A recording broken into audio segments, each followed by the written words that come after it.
Hi ಸ್ನೇಹಿತರೆ, ಇವತ್ತಿನ ತರಗತಿಯಲ್ಲಿ ನಾವು 6ನೇ ತರಗತಿಯ ಸಮಾಜ ವಿಜ್ಞಾನ ವಿಷಯಕ್ಕೆ ಸಂಬಂಧಿಸಿದಂಥ ಅಧ್ಯಾಯ 2 ಭಾರತ ನಮ್ಮ ಹೆಮ್ಮೆ ಎಂಬ ಪಾಠದ ಪ್ರಶ್ನೋತ್ತರಗಳು ಜೊತೆಗೆ LBA ಕ್ವಶನ್ಗಳನ್ನು ಡಿಸ್ಕಸ್ ಮಾಡ್ತಾ ಹೋಗ್ತಿದ್ದೀವಿ. ಇದನ್ನು ನಾವು PDF ಮಾಡಿ ನಮ್ಮ ಒಂದು ಟೆಲಿಗ್ರಾಮ್ ಚಾನಲಲ್ಲಿ ಅಪ್ಲೋಡ್ ಮಾಡಿದ್ದೀವಿ. ಅವಶ್ಯಕತೆ ಇರೋರು ಅಲ್ಲಿ ಭೇಟಿ ಮಾಡಿ PDF ನೋಟ್ಸನ್ನು ಪಡ್ಕೋಬೋದು ಅಂತ ಹೇಳ್ತಾ ಇವತ್ತಿನ ತರಗತಿಯನ್ನು ಶುರು ಮಾಡೋಣ. ಒಂದು ವಾಕ್ಯದಲ್ಲಿ ಉತ್ತರಿಸಿ. ಭಾರತ ಎಂಬ ಹೆಸರು ಹೇಗೆ ಬಂದಿತು? ಭಾರತ ಎಂಬ ಹೆಸರು ಹೇಗೆ ಬಂದಿತು? ಪುರಾಣಗಳ ಪ್ರಕಾರ ಪ್ರಥಮ ತೀರ್ಥಂಕರರಾದಂತಹ ಋಷಭನಾಥರ ಹಿರಿಯ ಮಗ. ಜೈನ ಧರ್ಮದ ಪ್ರಥಮ ತೀರ್ಥಂಕರರಾದಂತಹ ಋಷಭನಾಥರ ಹಿರಿಯ ಮಗ ಭರತನೆಂಬ ರಾಜ ಈ ನಾಡನ್ನು ಆಳಿದ್ದರಿಂದ ಭಾರತ ಎಂಬ ಹೆಸರು ಬಂದಿತು ಎಂಬುದು ಪುರಾಣಗಳ ಪ್ರಕಾರ ಹೇಳುವಂಥದ್ದು. ಓಕೆನಾ?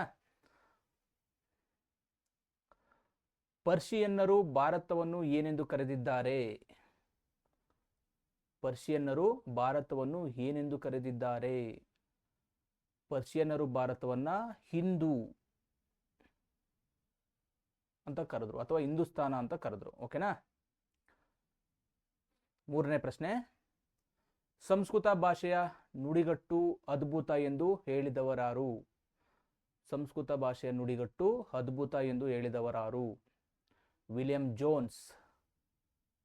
ಜೋನ್ಸ್ ರವರು ಈ ಒಂದು ಹೇಳಿಕೆಯನ್ನು ಕೊಡುವಂಥದ್ದು. ಸಂಸ್ಕೃತ ಭಾಷೆಯನ್ನು ಕಲಿತ ನಂತರ ಇವರು ಸಂಸ್ಕೃತ ಭಾಷೆಯ ನುಡಿಗಟ್ಟು ಅದ್ಭುತ ಎಂದು ವರ್ಣನೆ ಮಾಡಿರುವಂಥದ್ದು.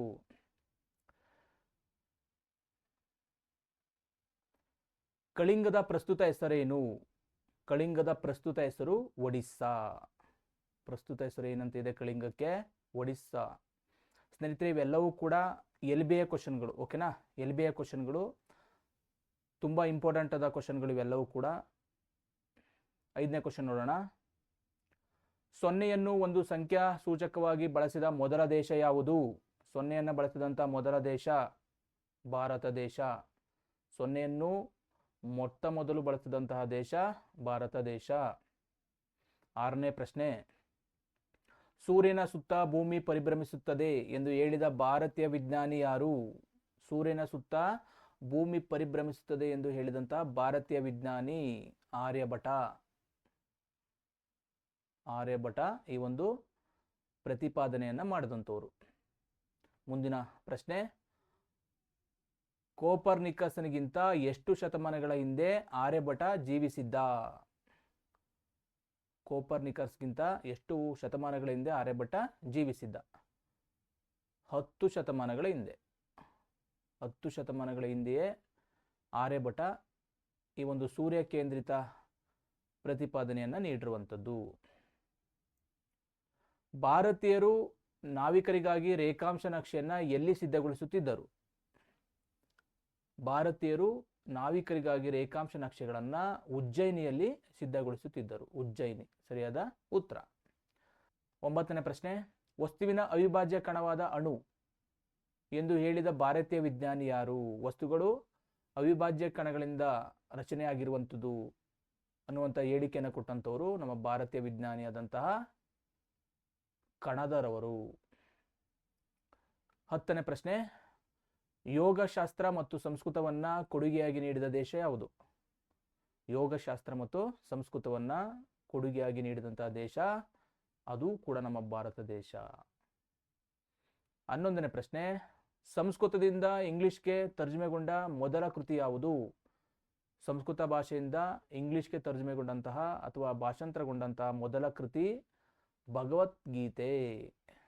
ಭಗವದ್ಗೀತೆಯು ಮೊದಲು ತರ್ಜುಮೆಗೊಂಡಂತಹ ಕೃತಿ. ಬಿಟ್ಟ ಸ್ಥಳ ತುಂಬಿರಿ. ಜಗತ್ತಿನಲ್ಲಿ ಅಹಿಂಸೆಯ ಶ್ರೇಷ್ಠತಮ ಪ್ರತಿಪಾದಕರು ಡ್ಯಾಶ್.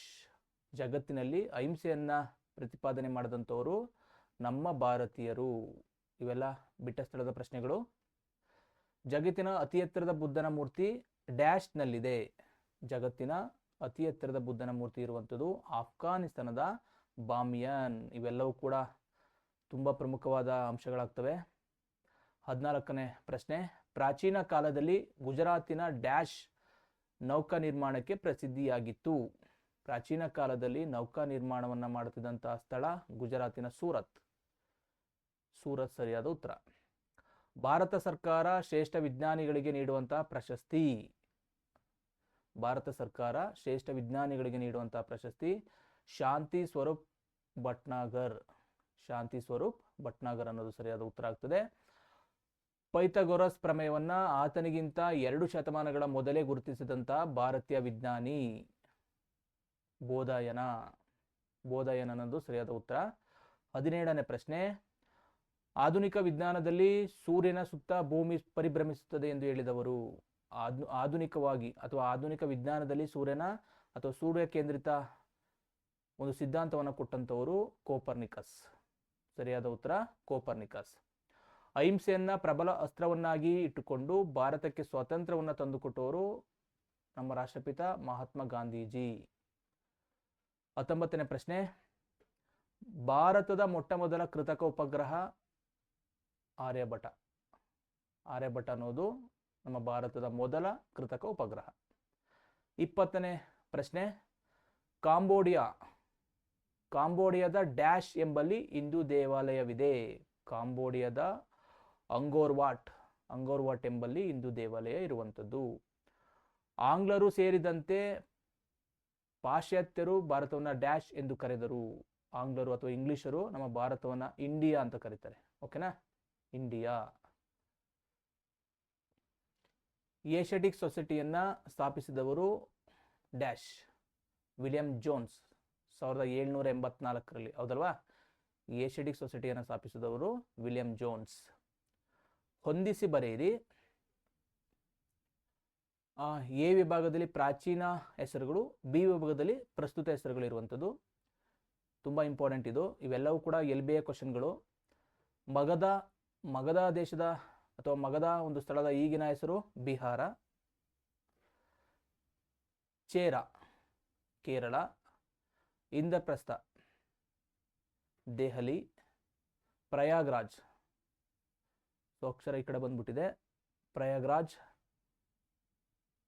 ಅಲಹಾಬಾದ್. ಮತ್ತೆ ಅದನ್ನು ಪ್ರಯಾಗ್ರಾಜ್ ಅಂತ ಮಾಡಿರುವಂಥದ್ದು. ಮದ್ರಾಸ್, ಚೆನ್ನೈ, ಬರೋಡಾ, ವಡೋದರ, ಬೊಂಬಾಯ್, ಮುಂಬೈ. ಇವೆಲ್ಲವೂ ಕೂಡ ಪ್ರಮುಖವಾಗಿ ಪ್ರಾಚೀನ ಹೆಸರುಗಳು ಬದಲಾವಣೆ ಆಗಿರುವಂಥದ್ದು. 3ನೇ ಪದಕ್ಕೆ ಸಂಬಂಧಿಸಿದಂತೆ 4ನೇ ಪದ ಬರೆಯಿರಿ. 3ನೇ ಪದಕ್ಕೆ ಸಂಬಂಧಿಸಿದಂತಹ ಒಂದು 4ನೇ ಪದವನ್ನು ನಾವು ಬರೀಬೇಕು. ಅಂಗೋರ್ವಾಟ್ ಹಿಂದೂ ದೇವಾಲಯ ಇರುವಂಥದ್ದು ಕಾಂಬೋಡಿಯಾದಲ್ಲಿ. ಬೋರ್ಬೋದೋರ್ ಬೌದ್ಧಾಲಯ ಇರುವಂಥದ್ದು ಜಾವದಲ್ಲಿ. ಓಕೆನಾ, ಅಂಗೋರ್ವಾಟ್ ಹಿಂದೂ ದೇವಾಲಯ ಇರುವಂಥದ್ದು ಕಾಂಬೋಡಿಯಾ ದೇಶದಲ್ಲಿ. ಬೋರ್ಬೋದೋರ್ ಅನ್ನುವಂಥ ಬೌದ್ಧಾಲಯ ಇರುವಂಥದ್ದು ಜಾವದಲ್ಲಿ. ಸರ್ವೇ ಜನಃ ಸುಖಿನೋ ಭವಂತು, ಎಲ್ಲ ಜನರು ಸುಖಿಗಳಾಗಿರಲಿ ಅನ್ನೋದು ಅದರ ಅರ್ಥ ಆಗ್ತದೆ. ವಸುದೈವ ಕುಟುಂಬಕಂ, ಈ ಒಂದು ವ್ಯಾಖ್ಯಾನದ ಅರ್ಥ ಇಡೀ ಜಗತ್ತೇ ಒಂದು ಕುಟುಂಬ. ವಸುದೈವ ಕುಟುಂಬಕಂ ಅಂತಂದ್ರೆ ಇಡೀ ಜಗತ್ತೇ ಒಂದು ಕುಟುಂಬ. ಪರ್ಷಿಯನ್ನರು ಭಾರತವನ್ನ ಹಿಂದೂ ಅಂತ ಕರೀತಾರೆ. ಗ್ರೀಕರು ಹಿಂಡು ಅಂತ ಕರೀತಾರೆ. ಓಕೆನಾ. ಮುಂದಿನದು, ಇದು GPS ಸ್ಟಾರ್ ಪ್ರಶ್ನೆಗಳಿಗೆ ಅಥವಾ GPS ಸ್ಟಾರ್ ಪರೀಕ್ಷೆಗಳಿಗೆ ಉಪಯುಕ್ತವಾಗುವಂತಹ ಒಂದು ಪ್ರಶ್ನೆಗಳಿವು. 2ರಿಂದ 4 ವಾಕ್ಯಗಳಲ್ಲಿ ಉತ್ತರಿಸಿ. ಬೌದ್ಧ ಧರ್ಮ ವ್ಯಾಪಿಸಿದಂತಹ ದೇಶಗಳಾವುವು? ಬೌದ್ಧ ಧರ್ಮ ನಮ್ಮ ಭಾರತವನ್ನು ಬಿಟ್ಟು ವಿದೇಶಗಳಲ್ಲಿ ಎಲ್ಲೆಲ್ಲಿ ವ್ಯಾಪಿಸಿತು ಅಂತ. Afghanistan, Tibet, Mongolia, China, Korea, Japan, Sri Lanka. ಈ ದೇಶಗಳಲ್ಲಿ ಬೌದ್ಧ ಧರ್ಮ ವ್ಯಾಪಿಸಿರುವಂಥದ್ದು. 28ನೇ ಪ್ರಶ್ನೆ, ಭಾರತದಲ್ಲಿರುವಂತಹ 4 ವಿಶ್ವ ಪರಂಪರೆಯ ತಾಣಗಳನ್ನು ಹೆಸರಿಸಿ. ಭಾರತದಲ್ಲಿರುವಂತಹ ವಿಶ್ವ ಪರಂಪರೆಯ ಪ್ರಮುಖ ತಾಣಗಳು ಅಥವಾ 4 ತಾಣಗಳು ಯಾವುದಾದ್ರು ಅಂತಂದ್ರೆ ಹಂಪಿ, ಅಜಂತ, ಎಲ್ಲೋರ, ಪಟ್ಟದಕಲ್ಲು. ಹಂಪಿ, ಪಟ್ಟದಕಲ್ಲು ಕರ್ನಾಟಕದಲ್ಲಿದೆ. ಅಜಂತ, ಎಲ್ಲೋರ ಮಹಾರಾಷ್ಟ್ರದಲ್ಲಿ ಇರುವಂಥದ್ದು. 29ನೇ ಪ್ರಶ್ನೆ, ಭಾರತೀಯ ಮೌಲ್ಯಗಳನ್ನು ತಿಳಿಸಿ. ಭಾರತೀಯ ಮೌಲ್ಯಗಳನ್ನು, ಉದಾತ್ತ ಮೌಲ್ಯಗಳನ್ನು ತಿಳಿಸುವಂಥದ್ದು. ಅಹಿಂಸೆ, ಸತ್ಯವನ್ನು ಹೇಳುವುದು, ಧರ್ಮವನ್ನು ಪಾಲಿಸುವಂಥದ್ದು, ತಾಯಿ ತಂದೆ ಮತ್ತು ಗುರುಗಳನ್ನು ಗೌರವಿಸುವಂಥದ್ದು, ಸರ್ವೇ ಜನಃ ಸುಖಿನೋ ಭವಂತು, ಅತಿಥಿ ದೇವೋ ಭವ, ವಸುದೈವ ಕುಟುಂಬಕಂ, ಇವೆಲ್ಲವೂ ಕೂಡ ನಮ್ಮ ಭಾರತದ ಒಂದು ಅಮೂಲ್ಯ ಮೌಲ್ಯಗಳು. 5ರಿಂದ 6 ವಾಕ್ಯಗಳಲ್ಲಿ ಉತ್ತರಿಸಿ. ಭಾರತ ಉಪಖಂಡದ ಶ್ರೇಷ್ಠತೆಯನ್ನು ಕುರಿತು ಟಿಪ್ಪಣಿ ಬರೆಯಿರಿ. 5ರಿಂದ 6 ವಾಕ್ಯದಲ್ಲಿ ಉತ್ತರವನ್ನು ಬರೀಬೇಕು. ನೋಡಿ, ಭಾರತವು ಜಗತ್ತಿಗೆ ಶೂನ್ಯ, ದಶಮಾಂಶ ಮತ್ತು ಬೀಜಗಣಿತದಂತಹ ಅದ್ಭುತ ಗಣಿತದ ಕೊಡುಗೆಗಳನ್ನು ನೀಡಿದೆ. ವಿಜ್ಞಾನ ಕ್ಷೇತ್ರದಲ್ಲಿ ಆರ್ಯಭಟ, ಕಣದ ಮತ್ತು ಬೋಧಾಯನರಂತಹ ಮೇಧಾವಿಗಳು ನೂರಾರು ವರ್ಷಗಳ ಹಿಂದೆಯೇ ಖಗೋಳ ಮತ್ತು ಭೌತಶಾಸ್ತ್ರದ ಸತ್ಯಗಳನ್ನು ಜಗತ್ತಿಗೆ ತಿಳಿಸಿದರು. ನೌಕಾ ನಿರ್ಮಾಣ ಮತ್ತು ಉಕ್ಕಿನ ತಯಾರಿಕೆಯಲ್ಲೂ ಕೂಡ ಒಂದು ಪ್ರಾಚೀನ ಕಾಲದಲ್ಲಿಯೇ ಭಾರತ ಒಂದು ನೈಪುಣ್ಯತೆಯನ್ನು ಸಾಧಿಸಿರುವಂಥದ್ದು. ಅಹಿಂಸೆ, ಶಾಂತಿ, ಸಹಬಾಳ್ವೆ ಇವೆಲ್ಲವೂ ಕೂಡ ನಮ್ಮ ಭಾರತದ ಒಂದು ಉದಾತ್ತ ಮೌಲ್ಯಗಳು. ಜೊತೆಗೆ ಇವೆಲ್ಲವೂ ಕೂಡ ನಮ್ಮ ಭಾರತೀಯ ಸಂಸ್ಕೃತಿಯ ಒಂದು ಹಿರಿಮೆಯಾಗಿರುವಂಥದ್ದು. ನೋಡಿ, ಈ ಒಂದು ಸಂಸ್ಕೃತಿಯು ಕೇವಲ ನಮ್ಮ ಭಾರತದ ಒಳಗೆ ಸೀಮಿತವಾಗಿರದೆ ಆಗ್ನೇಯ ಏಷ್ಯಾದ ದೇಶಗಳಿಗೂ ಕೂಡ ಹರಡಿರುವಂಥದ್ದು. ನಮ್ಮ ಭಾರತದಲ್ಲಿ ಜನ್ಮ ತಾಳಿದಂತಹ ಅನೇಕ ಧರ್ಮಗಳು ವಿದೇಶಗಳಲ್ಲೂ ಕೂಡ ಬೆಳೆದಿರುವಂಥದ್ದು. ಓಕೆನಾ? ನೋಡಿ, ಇಲ್ಲಿ ತನಕ LBA ಕ್ವಶನ್ಗಳಾಯಿತು. ಇದು ಪಠ್ಯ ಪುಸ್ತಕದಲ್ಲಿರುವಂಥ ಕ್ವಶನ್ಗಳು. ಇವುಗಳನ್ನು ಕೂಡ ನಾವು ಒಂದ್ಸಲ ನೋಡ್ಕೊಂಡ್ರೆ ನಮ್ಮ ಪರೀಕ್ಷೆ ದೃಷ್ಟಿಯಿಂದ ತುಂಬ ಅನುಕೂಲ ಆಗ್ತದೆ ಅಂತ ಹೇಳ್ತಾ, ಗಣಿತಕ್ಕೆ ಭಾರತೀಯರ ಅನನ್ಯ ಕೊಡುಗೆ ಶೂನ್ಯ, 0ಯನ್ನು ಕೊಟ್ಟಂಥದ್ದು. ಬೀಜಗಣಿತ ಆಗಿರ್ಬೋದು ಅಥವಾ ದಶಮಾಂಶ ಇವೆಲ್ಲವೂ ಕೂಡ ಕೊಟ್ಟಿದ್ದಾರೆ. ಇದು ಬಿಟ್ಟ ಸ್ಥಳದ ಪ್ರಶ್ನೆ ಆಗಿರೋದ್ರಿಂದ ಶೂನ್ಯ. ಓಕೆನಾ? ಶಾಕುಂತಲ ಸಂಸ್ಕೃತ ಕೃತಿಯನ್ನು ಇಂಗ್ಲಿಷ್ಗೆ ಅನುವಾದಿಸಿದವರು ಯಾರು? ಶಾಕುಂತಲ ಕೃತಿಯನ್ನು, ಕಾಳಿದಾಸನ ಶಾಕುಂತಲ ಕೃತಿಯನ್ನು ಇಂಗ್ಲಿಷ್ ಭಾಷೆಗೆ ಅನುವಾದ ಮಾಡಿದವರು ವಿಲಿಯಂ ಜೋನ್ಸ್. ಕಾಂಬೋಡಿಯಾದ ಡ್ಯಾಶ್ ಎಂಬಲ್ಲಿ ಭವ್ಯ ಹಿಂದೂ ದೇವಾಲಯವಿದೆ. ಅಂಗೋರ್ ವಾಟ್ ಅನ್ನೋದು ಸರಿಯಾದ ಉತ್ತರ ಆಗ್ತದೆ. ಕೆಳಗಿನ ಪ್ರಶ್ನೆಗಳಿಗೆ ಉತ್ತರ ಬರೆಯಿರಿ. ಪುರಾಣಗಳಲ್ಲಿ ಭಾರತವನ್ನು ಏನೆಂದು ಕರೆದಿದ್ದಾರೆ? ಪುರಾಣಗಳ ಪ್ರಕಾರ ಒಂದು ಪ್ರಥಮ ತೀರ್ಥಂಕರರಾದಂತಹ ಋಷಭನಾಥನ ಹಿರಿಯ ಮಗ ಯಾರು? ಭರತನು ಆಳ್ವಿಕೆ ಮಾಡೋದ್ರಿಂದ ನಮ್ಮ ಭಾರತವನ್ನು ಭರತ ವರ್ಷ ಅಥವಾ ಭಾರತ ದೇಶ ಅಂತ ಕರೆದಿರುವಂಥದ್ದು. ಈ ಪ್ರಶ್ನೆಗೆ ಇಷ್ಟನ್ನು ಬರೆದ್ರೆ ಸಾಕು. ಓಕೆನಾ? ನೆಕ್ಸ್ಟ್, ಗಣಿತ ಕ್ಷೇತ್ರಕ್ಕೆ ಭಾರತೀಯರ ಶ್ರೇಷ್ಠ ಕೊಡುಗೆ ಏನು? 0ಯನ್ನು ಕೊಟ್ಟರು ಇಡೀ ಜಗತ್ತಿಗೆ. ಓಕೆನಾ? ದಶಮಾಂಶ ಪದ್ಧತಿಯನ್ನು ಕೊಟ್ಟರು, ಭಿನ್ನರಾಶಿಯನ್ನು ಕೊಟ್ಟರು, ಬೀಜಗಣಿತಗಳು ಇವೆಲ್ಲವೂ ಕೂಡ ಗಣಿತ ಕ್ಷೇತ್ರಕ್ಕೆ ಭಾರತೀಯರ ಒಂದು ಅಮೋಘ ಕೊಡುಗೆಗಳು. ಆರ್ಯಭಟನ ಮಹತ್ವದ ಸಾಧನೆ ಯಾವುದು? ಆರ್ಯಭಟನ ಮಹತ್ವದ ಸಾಧನೆ ಭೂಮಿ ದುಂಡಾಗಿದೆ. ಈ ಹೇಳಿಕೆಯನ್ನು ಕೊಟ್ಟಂಥವರು ಆರ್ಯಭಟರು. ಸೂರ್ಯನ ಸುತ್ತ ಭೂಮಿ ಸುತ್ತುತ್ತದೆ ಅನ್ನುವಂಥ ಪ್ರಮುಖವಾದ ಅಂಶವನ್ನು ಆರ್ಯಭಟರವರು ಕೊಟ್ಟಿರುವಂಥದ್ದು. ಆಧುನಿಕ ವಿಜ್ಞಾನದ ಕೋಪರ್ನಿಕಸ್ನಿಗಿಂತ ಸುಮಾರು 10 ಶತಮಾನಗಳ ಹಿಂದೆ, ಅಂದರೆ 1000 ವರ್ಷಗಳ ಹಿಂದೆಯೇ ಆರ್ಯಭಟರು ಇದನ್ನು ಹೇಳಿದ್ರು. 4ನೇ ಪ್ರಶ್ನೆ, ಜಗತ್ಪ್ರಸಿದ್ಧ ಬೃಹತ್ ಬೌದ್ಧ ದೇವಾಲಯ ಎಲ್ಲಿದೆ? ಜಗತ್ಪ್ರಸಿದ್ಧವಾದಂತಹ ಬೃಹತ್ ಬೌದ್ಧಾಲಯ ಜಾವಾ, ಇಂಡೋನೇಷ್ಯಾದ ಜಾವಾದ ಬೋರ್ ಬೊದೂರ್ ಎಂಬ ಪ್ರದೇಶದಲ್ಲಿ ಇರುವಂಥದ್ದು. 5ನೇ ಪ್ರಶ್ನೆ, ಭಾರತೀಯ ಸಂಸ್ಕೃತಿಯು ಹಬ್ಬಿದ ಆಗ್ನೇಯ ಏಷ್ಯಾ ಖಂಡದ 3 ದೇಶಗಳನ್ನು ಹೆಸರಿಸಿ. Cambodia, Java, Indonesia, Sri Lanka. ಈ ಎಲ್ಲ ದೇಶಗಳಲ್ಲೂ ಕೂಡ ನಮ್ಮ ಭಾರತೀಯ ಸಂಸ್ಕೃತಿಯನ್ನು ನಾವು ನೋಡ್ಬೋದು.